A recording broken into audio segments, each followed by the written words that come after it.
At the beginning of the war, Russian propagandists discussed how they would capture Kiev in 3 days. After 11 months of war, Russia began deploying air defense systems to protect the Kremlin. Let's discuss whether Ukraine will ever be able to strike the Russian capital, and if so, how did a country without long-range missiles become a threat to Moscow's defense? But first, let's take a look at the changes at the front. It seems that Ukraine has managed to stabilize the situation in the Donetsk region. The rate of advance of Russian troops has decreased by 2-3 times compared to the beginning of January. Now, on the most active parts of the front line, if there are territorial gains, they are measured only in hundreds of meters per day. The areas around Bakhmut and Soledar are still the most active. The latter city was turned into a military hub by the Russians. There is information that Putin's troops have organized ammunition depots in assault caves around Soledar. The depth and large size of the caves make them ideal defense against Ukrainian artillery strikes. Despite minor changes, the fighting around Bakhmut is still quite intense.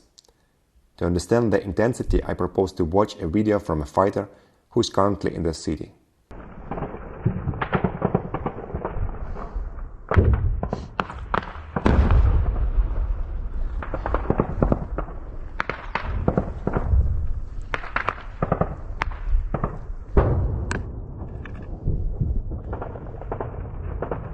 Russia's strategic plan is to enter the 2 main highways leading to Bakhmut and surround it.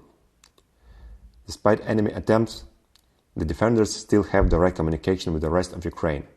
The supply of ammunition continues. The fighting continues for the village of Novoselivske and control of the road leading to Svatovo.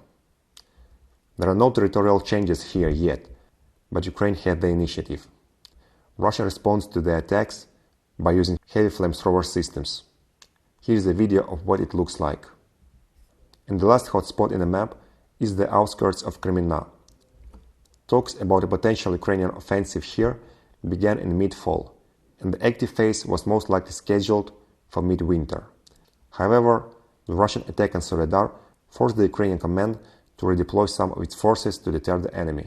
Therefore, plans to attack Kreminna had to be postponed. Nevertheless, positional battles take place here every day. It should also be understood that in addition to the main battles, hundreds of artillery and mortar attacks take place daily along the entire front line, both near the contact line and far beyond it. And we are talking about strikes in depth of the territory. For a very long period of time, Ukraine had nothing to oppose Russia. The latter had hundreds of cruise and ballistic missiles in its arsenal, capable of striking anywhere in the enemy's territory. The longest range weapon that Ukraine had was the Neptune missile. It has a range of up to 300 kilometers, and it was this missile that managed to sink the cruiser Moskva. This came as a shock to the Russian military leadership. The downside of the missile is that it is a low-altitude anti-ship missile. It can fly at an altitude of only a few meters above the water and be invisible to air defense. However, when it comes to strikes on land targets, this low altitude is a disadvantage. For quite a long time, it was believed that any target located more than 300 kilometers away from Ukrainian territory was unattainable for it. However, on December 5th, explosions were heard at the Russian military base Engels, which is located 600 kilometers from the front line. As it later became clear, Ukraine used an old Soviet Tu-141 reconnaissance drone, which is converted into a kamikaze drone. According to the technical specifications, the Soviet Tu-141 was capable of flying up to an altitude of 6,000 meters and traveling 1,000 kilometers.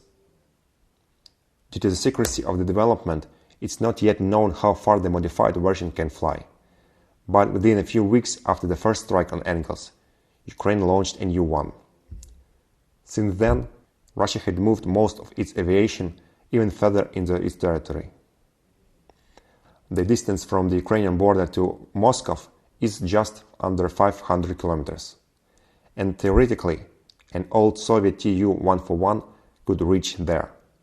However, a few months ago, it became clear that Ukraine was developing a completely new drone strike aircraft, capable of attacking targets at a distance of 1,000 kilometers and carrying a 75-kilogram warhead. In December, it was reported that the development was entering the final stage. At the same time, the development company showed their part of the hull. One thing is clear: Moscow has realized the level of threat, and is preparing for the possible strike in advance. The propaganda talk has also disappeared.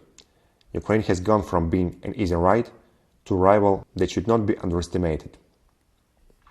And that's all for now. And finally, a first-hand video of a recent battle that took place near Kreminna. Ukrainian Special Operation Forces detected enemy forces and engaged in a combat. Another example of the intensity of the fighting in the forest in the Lugansk region.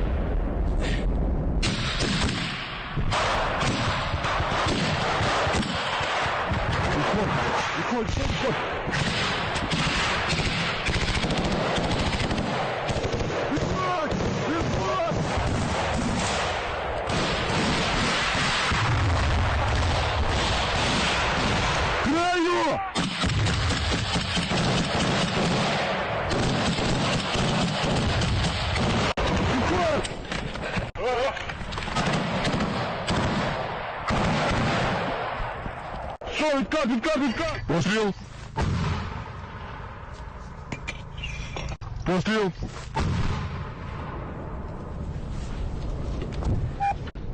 Дав трес, спостерігай.